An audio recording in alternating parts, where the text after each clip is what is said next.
Hello everyone, welcome to Okul India के सबसे affordable learning platform में आप सभी लोगों का एक बार फिर से बहुत बहुत स्वागत है।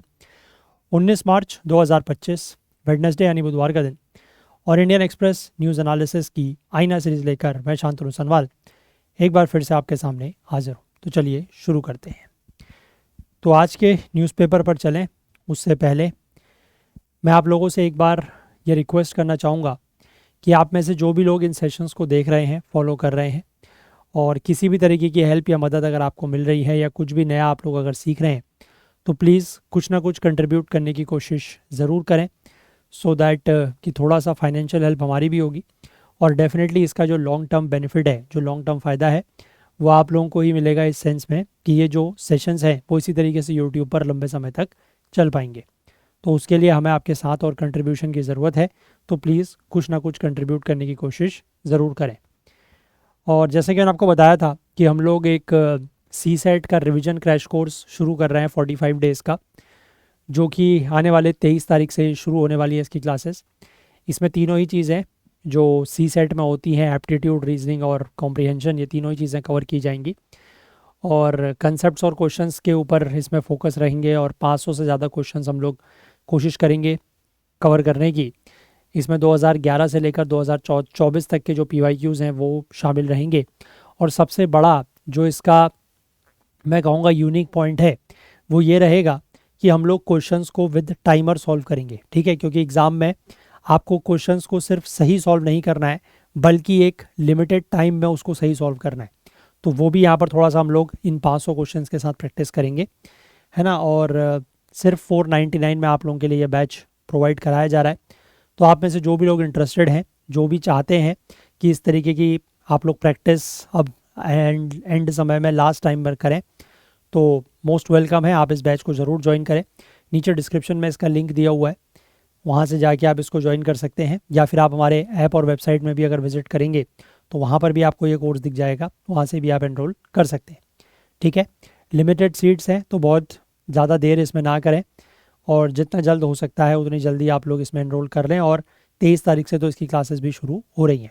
ठीक है ना। चलिए अब हम लोग जो है आज के न्यूज़पेपर पर चलते हैं और देखते हैं कौन कौन से आर्टिकल्स हैं जो आज हमें देखने हैं। हालांकि कल भी ज़्यादा आर्टिकल्स नहीं थे, ठीक है, तो वो वाले आर्टिकल्स भी हम लोग आज लेंगे और आज भी कोई बहुत ज़्यादा आर्टिकल्स नहीं है तो वो सब कुछ मिला के हम लोग आज देख लेंगे। ठीक है ना। फ्रंट पेज की अगर हम लोग बात करें तो यहाँ पर ट्रंप और पुतिन यानी कि अमेरिका और रूस यानी कि रशिया के राष्ट्रपतियों के बीच में यहाँ पर एक बातचीत हुई है फ़ोन कॉल पर और उसमें 30 दिन की सीज़ फायर की बात हुई है। जो रशिया यूक्रेन में इशू चल रहा है उसमें 30 दिन के सीज़ फायर की बात हुई है कि एनर्जी और जो इंफ्रास्ट्रक्चर साइट्स हैं वहाँ पर 30 दिन तक यूक्रेन और रशिया दोनों ही एक दूसरे के कोई हमला नहीं करेंगे। लेकिन यहाँ पर रशिया ने एक शर्त रखी है और वो ये कहा है कि ऐसा ना हो कि इन 30 दिनों में जब हम यूक्रेन के ऊपर कोई हमला नहीं कर रहे हैं तो ऐसा ना हो कि उस दौरान यूक्रेन जो है वो अपनी वापस से अपनी जो शोल्जर्स है उसको स्ट्रेंथन करने लगे, अपना जो मतलब आर्म्स वगैरह है, हथियारों की व्यवस्था करने लगे। ऐसा नहीं होना चाहिए। ठीक है ना। तो यहाँ पर इस शर्त पर ये 30 दिन के सीज़ फायर का अनाउंसमेंट किया गया है। इसके बाद यहाँ पर एक इशू ये भी है कि ये वोटर और आधार डेटाबेस को लिंक करने की बात आ रही है, क्योंकि अभी कुछ दिनों पहले मैंने आपको बताया भी था कि किस तरीके से विपक्ष ने ये मांग मतलब ये बात उठाई थी कि कैसे जो वोटर आईडीज़ कार्ड है, ठीक है, जिसको एपिक हम लोग बोलते हैं, इलेक्टर फोटो आइडेंटिटी कार्ड, उसमें किस तरीके से दो लोगों के पास यूनिक एपिक था, है ना, एपिक नंबर जो है वो सेम था। तो अब यहाँ पर जो है वो एक इस तरीके की बात यहाँ पर की जा रही है कि वोटर आईडी को आधार कार्ड से लिंक कर दिया जाएगा। हालांकि आपके पास ये ऑप्शन रहेगा कि अगर आप चाहते हैं कि लिंक ना करना तो ऑप्शन रहेगा, बट अगर आप चाह रहे हैं लिंक नहीं करना तो आपको उसका पीछे एक वैलिड रीज़न देना पड़ेगा कि ऐसा क्यों, कि आप अपने वोटर आईडी को आधार कार्ड से लिंक क्यों नहीं करना चाहते हैं। ठीक है, तो अभी यहाँ पर मीटिंग्स वगैरह चल रही हैं और जल्दी ये पूरा का पूरा जो प्रोसीजर है और वो सब कुछ सामने आएगा। ठीक है, बाकी तो यहाँ पर ऐसा सच कोई ख़ास न्यूज़ नहीं है। हम लोग सीधे आगे अगर बढ़ें तो यहाँ पर भी ऐसा कोई ऐसे आर्टिकल्स नहीं है which we had to cover. सीधे हम लोग एक्सप्लेन पेज पर अगर देखेंगे तो एक ही आर्टिकल है यहाँ पर भी जो हमें देखना है। ठीक है, वो मैं आपको दिखाता हूँ। एस्ट्रोनॉट्स टू रिटर्न, यहाँ पर ये जो सुनीता विलियम्स और बुच विल्मोर हैं ये वापस आ चुके हैं भारत, मतलब धरती में वापस आ चुके हैं, सॉरी, है ना। और क्यों ये डिले हुआ इसके बारे में हम लोगों ने पहले चीज़ें पढ़ी हुई हैं कि ये जल्दी आने वाले थे, लेकिन जो स्पेस क्राफ्ट इनको लेके गया था उसमें कुछ गड़बड़ियाँ हो गई थी, उस वजह से ये वापस नहीं आ पाए।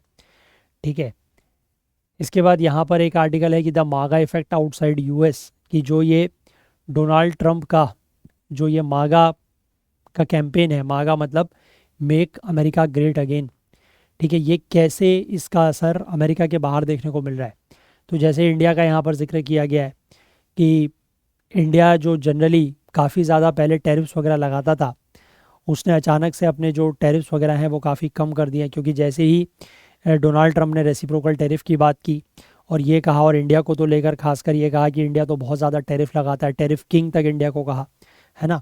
और रेसिप्रोकल टैरिफ की बात की कि 2 अप्रैल से रेसिप्रोकल टैरिफ्स लगाए जाएंगे। तो मतलब जितना टैरिफ इंडिया अमेरिका के सामान पर लगाता है उतना ही हम भी इंडियन गुड्स पर लगाएंगे। तो उसको देखते हुए इंडिया ने काफ़ी सारी चीज़ों पर, ठीक है, जैसे टेस्ला गाड़ी हो गई उसके ऊपर बात हो गई, आपकी जो हार्ले डेविडसन मोटरसाइकिल है उसके ऊपर हो गई, जो वहाँ की बारबन विस्की है उसके ऊपर हो गई, तो उन सब चीज़ों के ऊपर काफ़ी ज़्यादा ऑलरेडी जो है वो कम कर दिया है।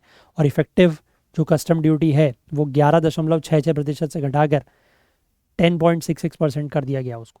ठीक है, तो ये असर इसका देखने को मिल रहा है। फिर चाइना ने तो बेसिकली इसको एक तरीके से काउंटर किया है। ठीक है, चाइना ने भी इनके कुछ सामान के ऊपर टैरिफ्स लगाने शुरू कर दिए हैं। तो ये सब चीज़ें जो है वो चल रही हैं, इसमें कोई ऐसा बहुत खास नहीं है, बट अगर आपको चलो लगे तो I will share this article with you, एक बार आप पढ़ लेना। ठीक है, अब यहाँ पर एक आर्टिकल है, बेसिकली केरला में एक इशू चल रहा है अगेंस्ट दी ऑफ शोर माइनिंग।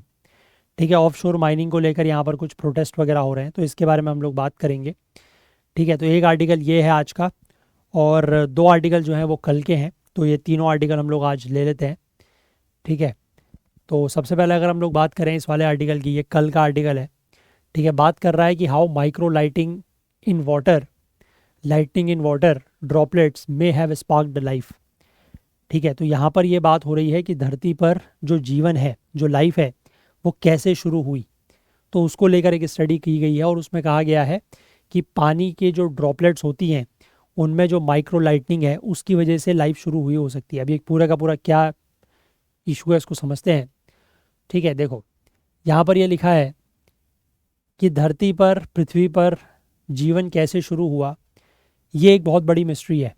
ठीक है, एक बहुत लंबे समय से चला आ रहा रहस्य है। इसके बारे में अभी भी हर तरीके के जो आप कह सकते हैं ये हैं साइंटिस्ट वगैरह हैं, है ना, ये क्या करते हैं, ये स्पेकुलेट करते हैं। ठीक है, अपनी अपनी इनकी स्टडीज़ होती हैं, उसके हिसाब से ये स्पेकुलेट करते हैं, अलग अलग थ्योरीज आती हैं कि ऐसे लाइफ शुरू हुई हो सकती है, ऐसे हो सकती है। किसी के पास कोई, मतलब आप ये कह सकते हैं कि कोई फुल प्रूफ जवाब नहीं है कि कैसे लाइफ जो है वो इवॉल्व यहाँ पर हुई है। ठीक है, कैसे लाइफ शुरू हुई है। तो लेकिन यहाँ पर एक नई स्टडी में फिर से एक बात सामने आई है, the process could have been kicked off simply with crashing waterfalls and breaking waves that would have thrown up mists of water. ठीक है, कि जो वाटरफॉल्स होते हैं, क्रैशिंग वाटरफॉल्स मतलब वाटरफॉल जैसे कोई झरना वगैरह है, वो कहीं पर पानी ज़मीन पर उसमें गिर रहा है।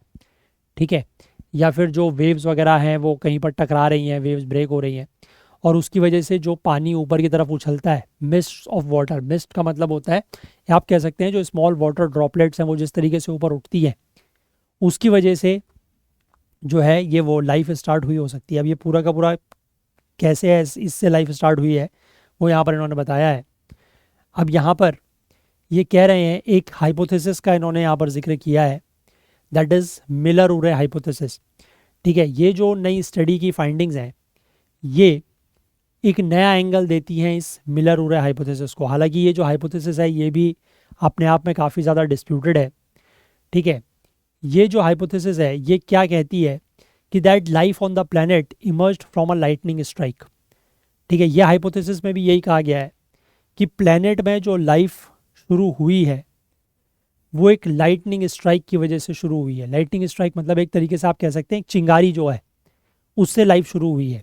ठीक है, अब यहाँ पर जो एक स्टडी पब्लिश हुई है that is spraying of water micro droplets forms luminescence and causes chemical reactions in surrounding gas.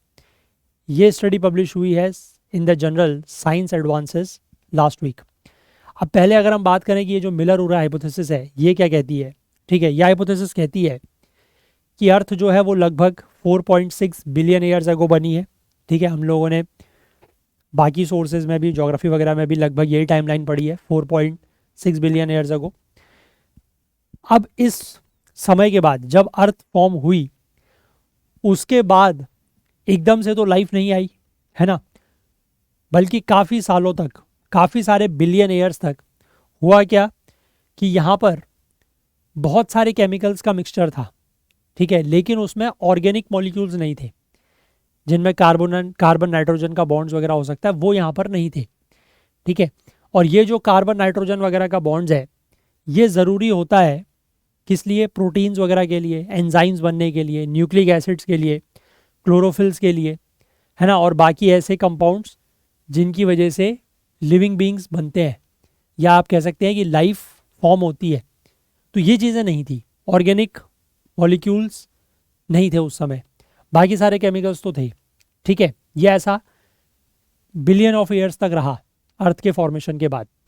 अब 1952 में इसको लेकर एक अमेरिकन केमिस्ट थे जिनका नाम था स्टैनली मिलर और एक फिजिसिस्ट थे दैट इज हैरोल्ड उरे। उन्होंने एक एक्सपेरिमेंट करा जिसमें वो सक्सेसफुली ये डेमोन्स्ट्रेट कर पाए कि जो ऑर्गेनिक कंपाउंड्स हैं लाइक एमिनो एसिड्स। ठीक है, एमिनो एसिड्स बेसिकली क्या होता है, जो आपके प्रोटीन्स वगैरह होते हैं उसके बिल्डिंग ब्लॉक्स सारे अमीनो एसिड्स है ना। तो जो अमीनो एसिड्स वगैरह हैं नाइट्रोजन के बेसिकली कंपाउंड्स होते हैं, ये नाइट्रोजन और कार्बन वगैरह के। तो जो ऑर्गेनिक कंपाउंड्स है जैसे कि अमीनो एसिड्स जो कि लाइफ के लिए ज़रूरी हैं, लाइफ फॉर्म में एग्जिस्ट करने के लिए, they could form with the application of electricity to a mixture of water and inorganic gases. ठीक है, तो इन्होंने 1952 में ये डेमोन्स्ट्रेट किया कि अगर आपके पास वाटर और इनऑर्गेनिक गैसेस का मिक्सचर है और उसमें अगर आप इलेक्ट्रिसिटी अप्लाई करते हैं, अब पानी में ऑब्वियस सी बात है अगर आप इलेक्ट्रिसिटी अप्लाई करेंगे तो चिंगारी आएगी, there will be a lightning, है ना।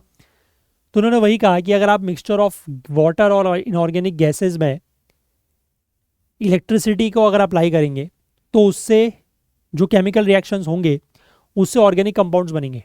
ठीक है, ऐसा इन्होंने डेमोन्स्ट्रेट किया। तो इन्होंने यही बताया कि that a lightning bolt strike the ocean, मतलब इन्होंने फिर उसको उस चीज़ से जोड़ा जो इन्होंने अपना मतलब एक्सपेरिमेंट करा, उसको उन्होंने उस चीज़ से जोड़ा कि कैसे लाइफ यहाँ पर मतलब लाइफ एग्जिस्ट की होगी। तो उन्होंने ये कहा कि lightning bolt strike the ocean, क्योंकि इन्होंने ये तो पहले ही बता दिया कि वहाँ पर इनऑर्गेनिक केमिकल्स तो बहुत लंबे टाइम तक थे, ऑर्गेनिक केमिकल्स नहीं थे which were needed for life form to exist, है ना।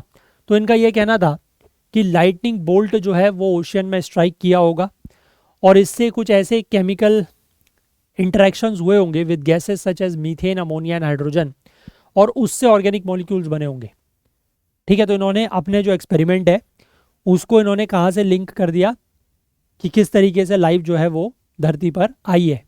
ठीक है, लाइफ यहाँ पर शुरू हुई है। इन्होंने वही कहा कि ओशन है, पानी है, वहाँ पर काफ़ी सारा इनऑर्गेनिक केमिकल्स है या इनऑर्गेनिक गैसेस हैं, तो जो लाइटनिंग स्ट्राइक है वो यहाँ पर हुई, है ना, बिजली जैसे एक तरीके से चमकी, बिजली पानी के ऊपर गिरी, तो उससे जो गैसेस हैं उनके बीच में कुछ रिएक्शंस हुए, इंटरेक्शंस हुए और ऑर्गेनिक मॉलिक्यूल्स फॉर्म हो गए।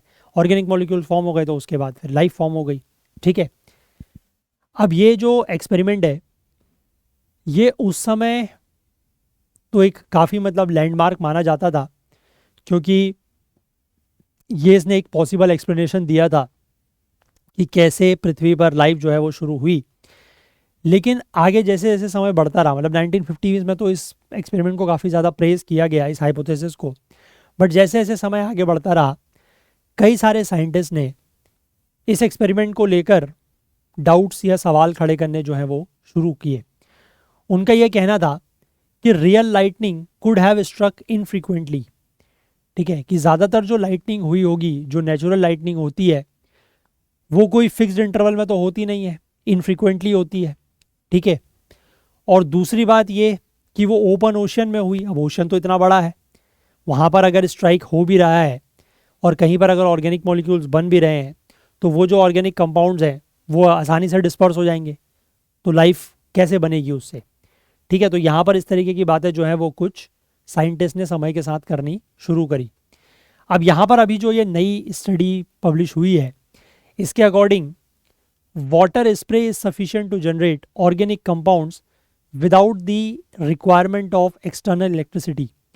ठीक है। इन्होंने भी वही चीज़ कही है, बट इनका ये कहना है कि जो वाटर स्प्रे है, जैसे वाटर स्प्रे में स्मॉल स्मॉल ड्रॉपलेट्स फॉर्म होते हैं, तो वो वाटर स्प्रे जो है वही ऑर्गेनिक कंपाउंड्स बनाने के लिए सफिशिएंट है, उसमें कोई इलेक्ट्रिसिटी की बाहर से ज़रूरत नहीं है। ठीक है। ये स्टैनफोर्ड यूनिवर्सिटी के केमिस्ट रिचर्ड ज़ेर जो इस एनालिसिस को लीड कर रहे हैं, उन्होंने ये बात बोली है। ठीक है। क्योंकि वाटर लाइटनिंग तो मतलब जैसे नेचुरल लाइटनिंग की अगर हम बात करें तो वो फिर इनफ्रीक्वेंट है ना, और हर जगह पर भी नहीं है।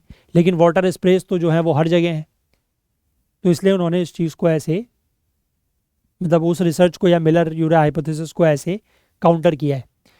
अब यहाँ पर जैर और इनकी जो टीम है, इन्होंने ये दिखाया कि जब वाटर ड्रॉपलेट्स डिवाइड होते हैं, ठीक है, जब वाटर ड्रॉपलेट्स डिवाइड होते हैं तो ये अपोजिंग चार्जेस डेवलप करते हैं। जो बड़े ड्रॉपलेट्स होते हैं उनमें पॉजिटिव चार्ज आ जाता है, और जो छोटे ड्रॉपलेट्स होते हैं उनमें नेगेटिव चार्ज आ जाता है।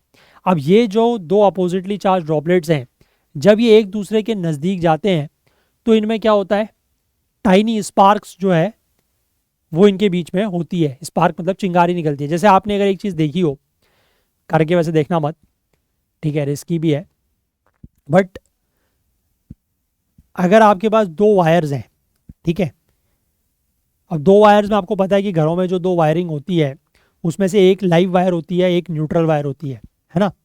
Generally red colour is a live wire and black colour is a neutral wire, जो वायरिंग घर में होती है। तो उसको अगर आप ऐसे दो तारों को आपस में टच कराएंगे, ठीक है, क्योंकि एक में चार्ज है एक में चार्ज नहीं है, आप उसको अगर टच कराएंगे तो उसमें स्पार्क निकलती है, चिंगारी निकलती है। ठीक है। हालांकि घर में करना नहीं, मैं आपको फिर से एक बार सलाह दूंगा। ठीक है। तो यहाँ पर इन्होंने वही चीज़ बताई है कि जो दो अपोजिट चार्जेस हैं जो वाटर ड्रॉपलेट्स में डेवलप होते हैं, लार्जर में पॉजिटिव चार्ज, स्मॉलर में नेगेटिव चार्ज, तो वो जब नज़दीक आते हैं तो उनमें एक लाइटनिंग होती है, एक स्पार्क निकलती है। ठीक है। इसी को इन्होंने जो है वो क्या कहा है, माइक्रो लाइटनिंग। इसी को इन्होंने माइक्रो लाइटनिंग का नाम दिया है। ठीक है। और ये इसी तरीके की लाइटनिंग है जैसी क्लाउड्स में भी होती है। जब क्लाउड्स में हम लोग देखते हैं ना कि क्लाउड फॉर्मेशन हो रहा है और बिजली गरज रही है, जिसको हम बोलते हैं, ठीक है, जो आप क्या बोलते हैं उसको, लाइटनिंग ही बोलते हैं, है ना। वो जो लाइटनिंग होती है वो भी इसी तरीके से होती है। तो एज अ रिज़ल्ट जब जैर और उनकी टीम ने एक वाटर स्प्रे किया into the mixture of nitrogen, methane, carbon dioxide and ammonia, it led to the formation of organic compounds. ठीक है। मतलब जब इस तरीके के इनके पास जो ये चीज़ें थी, just give me a minute.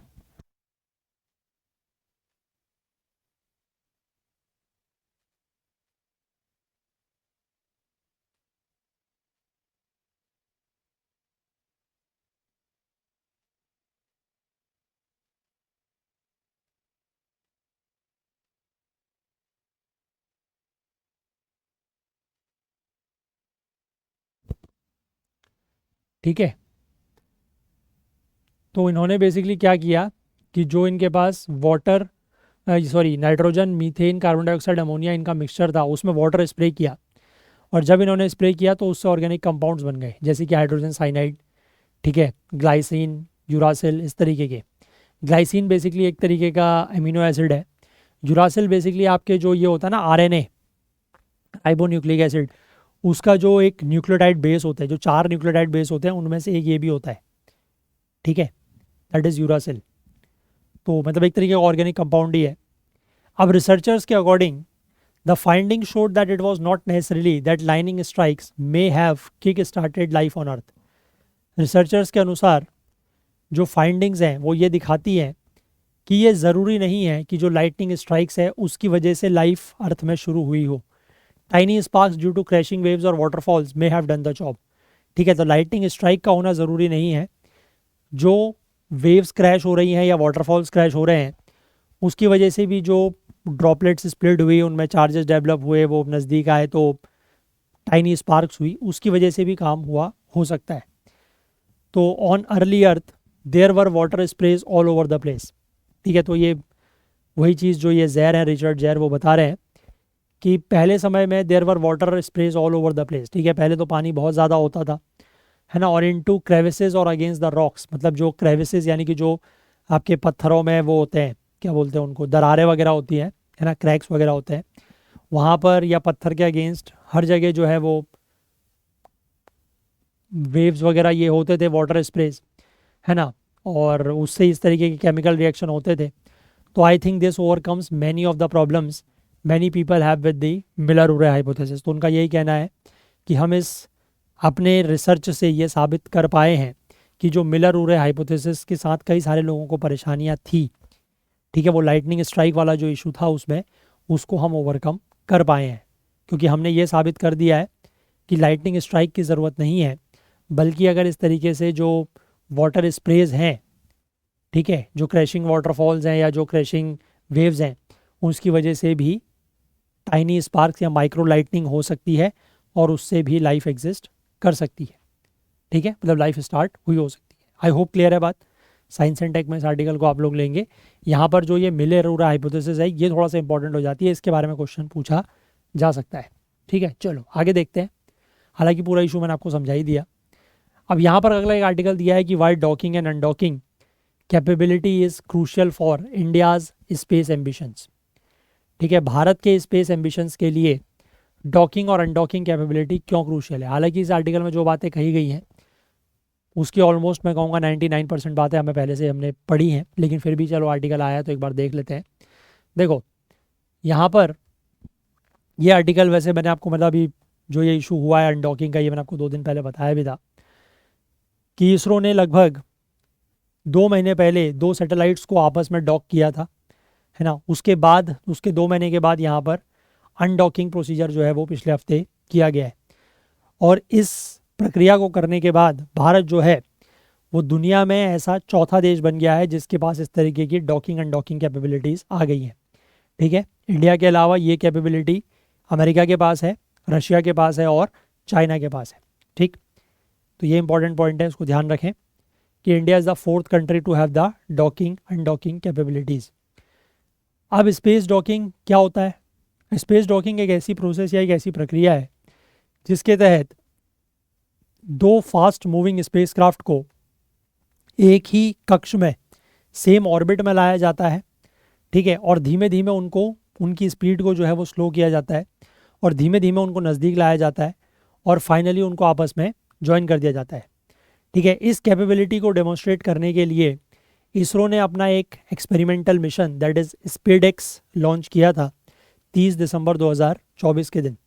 इसमें 220 किलो के सैटेलाइट दैट इज़ SDX-01 जिसका नाम चेजर है और SDX-02 दैट इज़ टारगेट, इनको एक 470 किलोमीटर के सर्कुलर ऑर्बिट में रखा गया और इन दोनों के बीच की जो रिलेटिव वेलोसिटी है उसको काफ़ी कम रखा गया। ठीक है, पहले इन दोनों के बीच का जो इनिशियल डिस्टेंस है वो लगभग 20 किलोमीटर के आसपास था। फिर धीमे धीमे जो है इनको एक स्टॉप एंड गो अप्रोच, मतलब धीमे धीमे इनकी स्पीड को कम किया गया और दोनों सैटेलाइट्स को नज़दीक लाया गया। ठीक है, पहले 5 किलोमीटर दूरी की गई, फिर 1.5 किलोमीटर, फिर 500 मीटर, फिर 225 मीटर, फिर 15 मीटर, फिर 3 मीटर। और ऐसे समय पर जब ये 3 मीटर दूरी पर थे, ऐसे टाइम पर दोनों सैटेलाइट्स को जो है इनके जो एक्सटेंडेड लॉकिंग मैकेनिज्म है उसके थ्रू इनको जोड़ा गया और इनको स्पेस में ही आपस में लॉक कर दिया गया। मतलब अब ये एक ही ऑब्जेक्ट बन गए दोनों। ठीक है, आपस में जुड़ गए दोनों, एक ही ऑब्जेक्ट बन गए। अब इसरो ने अपना जो खुद का डॉकिंग सिस्टम है वो उसी तरीके से डेवलप किया है जिस तरीके का जो इंटरनेशनल स्पेस स्टेशन है उसमें यूज़ हुआ है। ठीक है, ISS सिस्टम की तरह ही इसरो का जो सिस्टम है, जो डॉकिंग सिस्टम है, वो एंड्रोगाइनस है।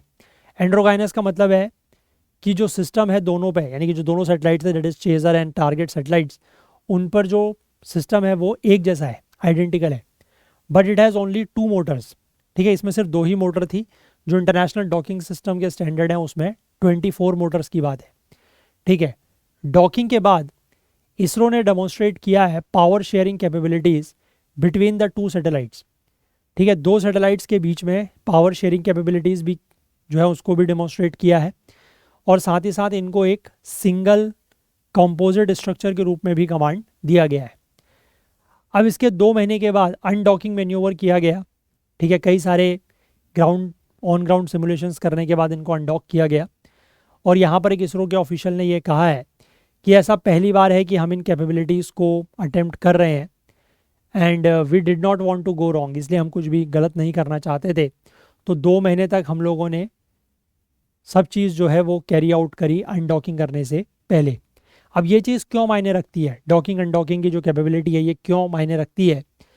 ये इसलिए एसेंशियल है क्योंकि जब multiple rocket launches are required to achieve common mission objectives, ठीक है, जब आपको मल्टीपल रॉकेट लॉन्चेस करने पड़े और एक ही आपका मिशन ऑब्जेक्टिव हो, तब इस तरीके की कैपेबिलिटी की ज़रूरत होती है। जैसे कि मैंने आपको बताया था कि जो इंटरनेशनल स्पेस स्टेशन है वो काफ़ी बड़ा है, बट वो पूरा का पूरा एक साथ लॉन्च नहीं हुआ था, उसको भी कई सारे रॉकेट लॉन्चेस के थ्रू जो है वो लॉन्च किया गया, और उसके बाद एक सिंगल स्पेसक्राफ्ट तो वो सारी चीज़ें नहीं ले जा सकता, है ना, जितनी चीज़ें उसके लिए चाहिए, क्योंकि वेट की एक लिमिटेशन होती है कि कितना पेलोड जो है वो रॉकेट्स कैरी कर सकते हैं। क्योंकि अगर बहुत ज़्यादा पेलोड अगर आप किसी रॉकेट पर देंगे तो उस पर फिर बहुत ज़्यादा फ्यूल की ज़रूरत पड़ेगी, है ना, और उससे जो कॉस्ट है मिशन की वो बहुत ज़्यादा बढ़ जाएगी। तो इसलिए अलग अलग रॉकेट्स में उसको ले जाया गया स्पेस में, और फिर वहीं पर जाके उनको आपस में आप कह सकते हैं कनेक्ट किया गया या डॉक किया गया, ठीक है। अब डॉकिंग अनडॉकिंग प्रोसेस जो है वो इसमें भी मदद करती है कि एस्ट्रोनॉट्स को और स्पेस स्टेशन तक सप्लाई पहुंचाने में, लाने ले जाने में। जैसे अभी ये जो कल हुआ है जिसमें सुनीता विलियम और बुच विल्मोर वापस आए हैं, तो वो भी इसी तरीके का था, है ना, क्योंकि इंटरनेशनल स्पेस स्टेशन में एक नया मॉड्यूल भेजा गया, उसको जो है उसके साथ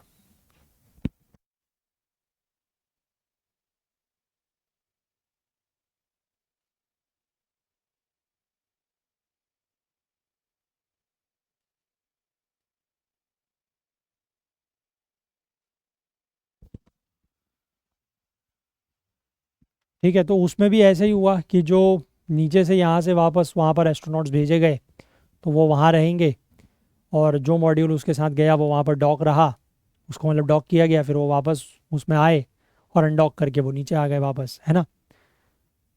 अब इंडिया के लिए ये जो कैपेबिलिटी है, कैपेबिलिटी टू रेंडेवोज, रेंडेवोज का मतलब होता है to meet at one place, एक जगह पर मिलना, ठीक है। डॉक और अनडॉक करना ये इसलिए क्रूशियल है क्योंकि इंडिया नियर फ्यूचर में, आने वाले भविष्य में, निकट भविष्य में कई सारे एक्सट्रीमली एम्बिशियस मिशन जो है वो पूरे करना चाहता है। जैसे चंद्रयान 4 की अगर हम बात करें तो चंद्रयान 4 इस तरीके से डिज़ाइन किया जाएगा कि it will be a sample return mission, ठीक है। उसमें लूनार सॉइल और रॉक सैंपल जो है वो वापस लाए जाएंगे, तो वो इस डॉकिंग अनडॉकिंग प्रोसेस का यूज़ करेगा।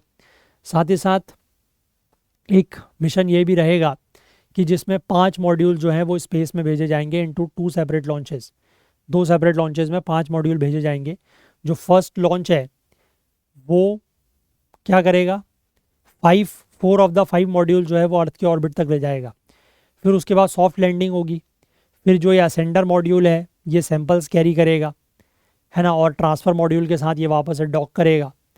फिर जो ये ट्रांसफ़र मॉड्यूल है ये सैंपल को अर्थ के ऑर्बिट तक लेके आएगा, फिर एक separately launch re entry module जो है वो वहाँ पर वेट कर रहा होगा, फिर ट्रांसफ़र मॉड्यूल जो है वो री एंट्री मॉड्यूल के साथ डॉक करेगा, ठीक है, ताकि जो सैंपल्स हैं वो अर्थ के एटमॉस्फेयर में जब एंटर करते हैं तो एक्सट्रीम हीट से बच सकें, ठीक है। इंडिया का जो मिशन है मून पर ह्यूमंस को भेजने का 2040 तक, उसमें भी ऐसा ही प्लान रहेगा, ठीक है। और डॉकिंग अनडॉकिंग प्रोसेस वो इसलिए भी ज़रूरी है क्योंकि भारत जो है वो अपना खुद का अंतरिक्ष स्टेशन, है ना, BAS, दैट इज़ भारतीय अंतरिक्ष स्टेशन, वो सेटअप करना चाहता है 2035 तक।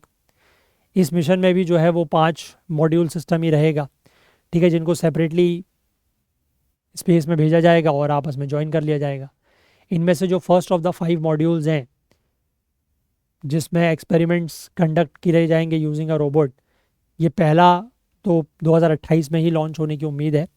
बाकियों के लिए इंडिया को थोड़ा सा ज़्यादा हैवियर लॉन्च व्हीकल की ज़रूरत पड़ेगी। प्रीवियस स्पेस डॉकिंग की अगर हम बात करें तो कोल्ड वॉर स्पेस रेस के दौरान अमेरिका जो है वो पहला ऐसा देश बना जिसने स्पेस डॉकिंग कैपेबिलिटीज़ को डेमोन्स्ट्रेट किया। 1966 में नासा का जो क्रूड मिशन था, क्रूड मिशन मतलब उसमें लोग भी गए थे, ठीक है, दैट इज़ जेमिनी 8, उसको मैनुअली डॉक किया गया विद द टारगेट व्हीकल एजीना। और द स्पेस क्राफ्ट को कमांड दिया गया by the astronaut Neil Armstrong. और नील आर्मस्ट्रॉन्ग ही वही पहले मानव हैं या फर्स्ट ह्यूमन है जिन्होंने मून पर लैंड किया, मून पर वॉक किया 1969 में। फर्स्ट ऑटोनॉमस डॉकिंग, यानी कि जहाँ पर अपने आप डॉकिंग हुई है, जहाँ पर स्पेस क्राफ्ट जो है वो अपना टारगेट फाइंड करता है और उसके साथ अटैच होता है बिना किसी एस्ट्रोनॉट के या कमांड फ्रॉम द ग्राउंड के। इसको डेमोन्स्ट्रेट किया सबसे पहले यूएसएसआर ने, ठीक है। जब ये टुगेदर ये लेके आया, दो इसके ऐसे स्पेसक्राफ्ट थे, that is Cosmos 186 and Cosmos 188 को इन 1967। तो सबसे पहली बार डॉकिंग तो अमेरिका ने की है, लेकिन सबसे पहली बार जो ऑटोनॉमस डॉकिंग की है वो यूएसएसआर ने की है, ठीक है। ये 1966 में था, ये 1967 में था। इसके बाद चाइना एकमात्र ऐसा और देश जिसने इस कैपेबिलिटी को डेमोन्स्ट्रेट किया है। इसने अनमैन्ड डॉकिंग या वही ऑटोनॉमस डॉकिंग की है 2011 में, जब इसका शेंजाऊ 8 स्पेसक्राफ्ट डॉक करता है विद तियांगयोंग 1 स्पेस लेबोरेटरी के साथ। और एक साल के बाद ही इन्होंने अपना पहला क्रूड स्पेस डॉकिंग भी की, जब इनके एस्ट्रोनॉट्स ने मैनुअली शेंजाऊ 9 स्पेसक्राफ्ट को इसी स्पेस लेबोरेटरी के साथ ज्वाइन किया। ये बेसिकली ये स्पेस लेबोरेटरी जैसे इंटरनेशनल स्पेस स्टेशन है ना, उसी तरीके से ये चाइना का अपना स्पेस स्टेशन है एक तरीके से, दैट इज़ तियांगोंग 1, ठीक है। तो इन्होंने उसके साथ उसको मैनुअली भी डॉक कर लिया है और ऑटोनॉमस तो पहले ही कर चुके हैं वो अनमैन्ड। तो इंडिया ने अभी बेसिकली अनमैन्ड डॉकिंग तो अचीव कर ली है, बट ये जो क्रूड डॉकिंग है वो अभी इंडिया का करना बाकी है, ठीक है। बट डॉकिंग अनडॉकिंग कैपेबिलिटी जिसके पास है, ऐसा भारत चौथा देश बन गया है। क्लियर है बात, ठीक है। चलिए, एक और आर्टिकल जो आज के न्यूज़पेपर में था वो ये वाला है कि livelihoods and ecology behind Kerala protest over offshore mining plan. इसमें भी कुछ इंपॉर्टेंट बातें हैं। तो देखो, इस महीने की शुरुआत में केरला के जो एमपीज़ हैं वो दिल्ली में प्रोटेस्ट कर रहे हैं। किस चीज़ को लेकर? जो प्रपोज्ड माइनिंग है ऑफ द स्टेट कोस्ट, ठीक है, जो वहाँ पर ऑफशोर माइनिंग की बात हो रही है केरला में, उसको लेकर ये प्रोटेस्ट कर रहे हैं। मंडे के दिन opposition MPs from the state, यानी कि जो विपक्ष के सांसद है केरला से, उन्होंने यहाँ पर एक ये डिमांड की है, एक मांग की है कि एक इंडिपेंडेंट स्टडी की जाए कि इस प्रोजेक्ट का जो एनवायरमेंटल इम्पैक्ट है, इस प्रोजेक्ट का क्या पर्यावरण के ऊपर असर पड़ेगा, उसको एसेस करने के लिए एक इंडिपेंडेंट स्टडी की जाए। इसके जवाब में minister of state for environment, forest and climate change, that is Kirtivardhan Singh का ये कहना है कि ऑफ शोर areas mineral development and regulation act 2002, इसमें एडिक्वेट प्रोविजंस हैं एनवायरमेंटल कंसर्न्स को एड्रेस करने के लिए। और सेंटर ने जो है वो सभी स्टेक होल्डर्स के साथ कंसल्टेशंस कर लिया है, ठीक है। लेजिस्लेटिव असेंबली ने प्रीवियसली एक यूनानिमस रेजोल्यूशन पास किया था, मतलब केरला की वहाँ की विधानसभा ने एक यूनानिमस रेजोल्यूशन पास किया था, ये अर्ज करते हुए कि सेंटर जो है वो ऑफशोर के माइनिंग प्लान को ड्रॉप कर दे। अब यहाँ पर ये जो एक्ट है जो कि मिनरल रिसोर्सेज के साथ डील करता है in the countries maritime zones, इसको 2023 में अमेंड किया गया। पहले बेसिकली क्या होता था कि जो ऑफशोर एक्सकवेशन है वो सेंट्रल गवर्नमेंट बॉडीज़ जैसे कि जियोलॉजिकल सर्वे ऑफ इंडिया, इनके अंदर, या इंडियन ब्यूरो ऑफ माइनिंग या एटॉनमिक मिनरल्स डायरेक्टरेट, इनके अंदर में होते थे। अब ये जो अमेंडमेंट है इसने ऑफशोर माइनिंग को प्राइवेट सेक्टर के लिए भी खोल दिया, ठीक है। अमेंडेड एक्ट ने एक कॉम्पिटिटिव ऑक्शन प्रोसेस जो है वो शुरू की ताकि जो प्राइवेट सेक्टर का पार्टिसिपेशन है इन एक्सप्लोरिंग दी ऑफशोर रिसोर्सेज जैसे कि पॉलीमेटेलिक नोड्यूल्स, लाइम, मड और कंस्ट्रक्शन सैंड, इनके एक्सप्लोरेशन में प्राइवेट सेक्टर का पार्टिसिपेशन बढ़ सके। तो इन्होंने यहाँ पर इस तरीके के कॉम्पिटिटिव ऑक्शन प्रोसेस शुरू कर दी, ठीक है। और सेंटर ने यहाँ पर कंट्री का पहला, देश का पहला जो ट्रेंच है of e auction of 13 offshore blocks, उसको पिछले साल शुरू किया, लॉन्च किया। इन 13 ब्लॉक्स में से 3 जो है वो केरला कोस्ट में है, 3 जो है वो गुजरात कोस्ट में है और 7 जो है वो अंडमान एंड निकोबार में है। और इनकी जो प्रपोज लीज है वो 50 साल की है, ठीक है। ऑफशोर माइनिंग की अगर हम बात करें तो यहाँ पर जियोलॉजिकल सर्वे ऑफ इंडिया ने जो स्टडी कंडक्ट की है अलॉन्ग द केरला कोस्ट, उसमें ये पाया है कि वहाँ पर कंस्ट्रक्शन ग्रेड सैंड काफ़ी ज़्यादा है, लगभग 745 मिलियन टन के आसपास। और at present mining is under consideration at 3 blocks of the Kollam coast in southern Kerala. Southern Kerala का जो कोल्लाम कोस्ट है वहाँ पर माइनिंग के ऊपर विचार किया जा रहा है। और स्टडी में ये पाया है कि ये जो 3 डिपॉजिट्स, ये जो 3 ये ब्लॉक्स हैं, वहाँ पर भी लगभग 300 मिलियन टन के आसपास सैंड है। और जो depth of the sea along that coast ranges from 48 metres to 62 metres. वहाँ पर जो उस कोस्ट के आसपास जो डेप्थ ऑफ द सी है वो 48 मीटर से 62 मीटर के आसपास की है। ठीक है, अब ये जो एक्ट है इसके अंतर्गत जो ऑफशोर एरिया है उसको कैसे डिफाइन किया गया है। Offshore area refers to the territorial waters, the continental shelf, the exclusive economic zone and other maritime zones of India. तो ये एक्ट बेसिकली सेंटर को पावर देता है कि वो mines and minerals in offshore areas में कंट्रोल कर सकते हैं। ठीक है, हाउएवर फिशिंग और related developmental activities up to 12 nautical miles are state subject as per the 7 schedule. ठीक है, 12 नॉटिकल माइल्स तक जो फिशिंग और रिलेटेड डेवलपमेंटल एक्टिविटीज़ हैं वो स्टेट का सब्जेक्ट होता है, बाकी माइनिंग वगैरह जो है वो सेंटर का कंट्रोल उस पर है। यूनियन मिनिस्ट्री ऑफ माइंस ने स्टेट को ये कहा है कि जो 3 ब्लॉक्स हैं ऑफ द केरला कोस्ट ये 12 नॉटिकल माइल के बाहर हैं, तो इसलिए ये केरला की सरकार के अंडर नहीं आते, तो इसको लेकर फैसला जो है या जो भी कंट्रोल है वो सेंट्रल गवर्नमेंट करेगी। अब यहाँ पर जो फिशरमैन हैं, जो मछुआरे हैं, उनकी जो चिंताएं हैं, केरला की सरकार ये चाहती है कि इस माइनिंग प्लान को केंद्र सरकार ड्रॉप कर दे। और इसमें यह आर्ग्यू किया गया है कि इससे जो फिशरीज सेक्टर है उसको ऐसा डैमेज होगा जो आप कभी रिपेयर नहीं कर पाएंगे। और लगभग 11 लाख फिशरमैन की जो लाइवलीहुड है, जो आजीविका है, उसके ऊपर खतरा आएगा। ठीक है, यहाँ पर एक टर्म है that is Kollam Parappu which is also known as Quilon bank. ये हाईली प्रोडक्टिव फिशिंग ग्राउंड है along the south west coast of India, है ना। और इस सेक्टर में अगर माइनिंग की जाती है तो इससे मरीन कैच में डिक्लाइन आएगा, मतलब मछलियाँ वगैरह कम पकड़ी जाएंगी, है ना। ऐसा जो इस प्लान के क्रिटिक्स हैं उनका कहना है।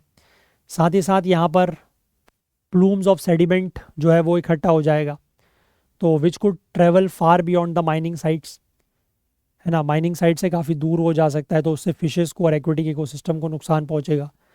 रिजल्टेंट जो पानी में क्लाउडीनेस होगी उससे एक और चीज़ होगी, क्योंकि पानी में ऑब्वियस सी बात है आप कुछ भी चीज़ अगर डक करेंगे, है ना, डिग करेंगे पानी में, तो पानी में एक बादल सा तो बन ही जाएगा, मतलब मिट्टी वगैरह उसमें घुल जाएगी तो बादल सा बन जाएगा। तो इससे होगा क्या कि लाइट की पेनिट्रेशन कम हो जाएगी, तो जो यूफोटिक जोन होता है ना, यहाँ पर मतलब लाइट पहुँचती है फोटोसिंथेसिस के लिए, उस पर असर पड़ेगा। वो जोन मतलब काफ़ी ऊपर शिफ्ट हो जाएगा, तो फोटोसिंथेसिस सही से नहीं हो पाएगी, तो इससे भी मरीन लाइफ के ऊपर असर पड़ेगा।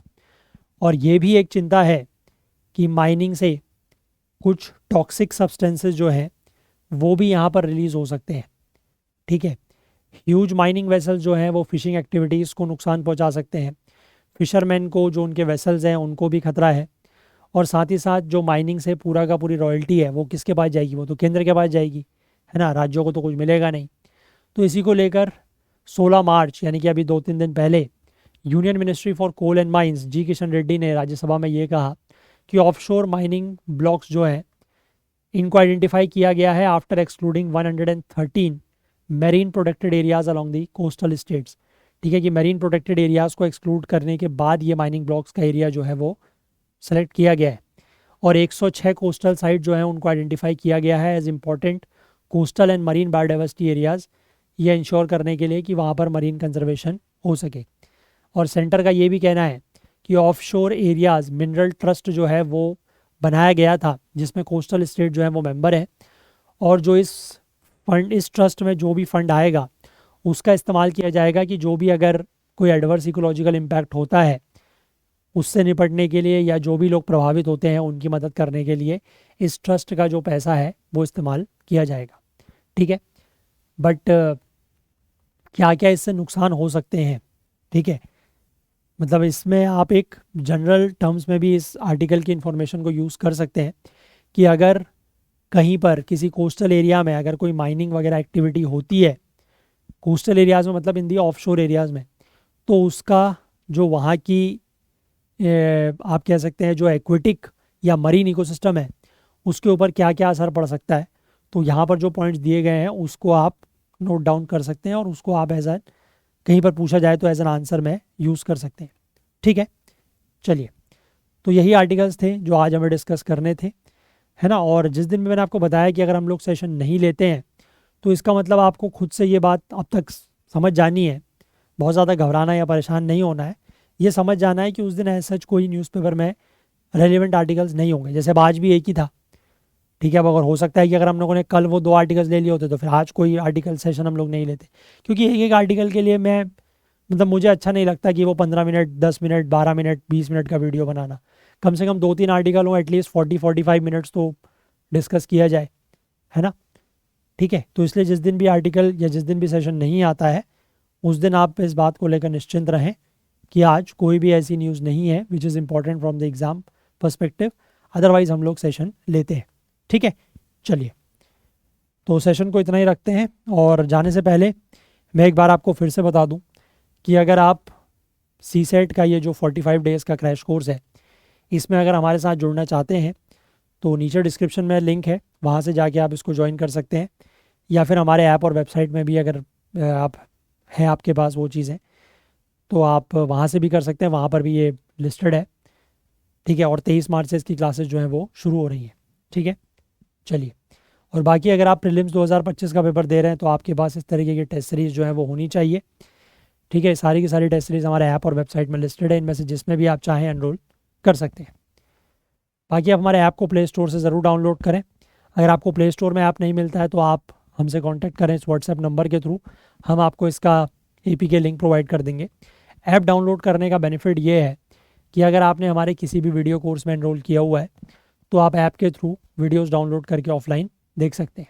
ठीक है, और बाकी जाने से पहले मैं एक बार फिर से ये रिक्वेस्ट करना चाहूँगा कि अगर आपको हमारे एफर्ट्स हेल्पफुल लग रहे हैं, हमारे सेशन से कुछ भी आप नया सीख रहे हैं या कुछ भी आपको हेल्प हो रही है, तो प्लीज़ कुछ ना कुछ कंट्रीब्यूट करने की कोशिश ज़रूर करें, सो दैट कि थोड़ा सा फाइनेंशियल हेल्प हमारी भी होगी और डेफिनेटली जो लॉन्ग टर्म बेनिफिट है वो आप लोगों को ही मिलेगा कि ये सेशंस इसी तरीके से लंबे समय तक चल पाएंगे। ठीक है, चलिए। तो अगर आपको आज का सेशन पसंद आया हो तो लाइक ज़रूर करें, ज़्यादा से ज़्यादा शेयर करें। आपके जो भी क्वेरीज़ हैं या जो भी कुछ आपके सवाल हैं वो आप कमेंट कर सकते हैं। चैनल को आपने अभी तक सब्सक्राइब नहीं किया तो वो ज़रूर कर लें, बेल आइकन प्रेस करना ना भूलें ताकि वीडियोज़ की नोटिफिकेशन आपसे मिस ना हो, और अपना प्यार अपना सहयोग हमारे साथ बनाए रखें। हाईलाइटेड आर्टिकल्स आपको करंट अफेयर्स ओकुल टेलीग्राम चैनल पर मिल जाएंगे, जिसका लिंक नीचे डिस्क्रिप्शन में दिया हुआ है, या फिर आप इसको करंट अफेयर्स ओकुल सर्च करके भी ज्वाइन कर सकते हैं या इस QR कोड को स्कैन करके भी ज्वाइन कर सकते हैं। तो चलिए आज के लिए इतना ही रखते हैं, बाकी कल को फिर से मिलेंगे इंडियन एक्सप्रेस न्यूज़ एनालिसिस की हाइडा सीरीज़ के साथ। तब तक के लिए अपना बहुत बहुत ध्यान रखें। Please do take care of yourself. Thank you, have a nice day, bye bye.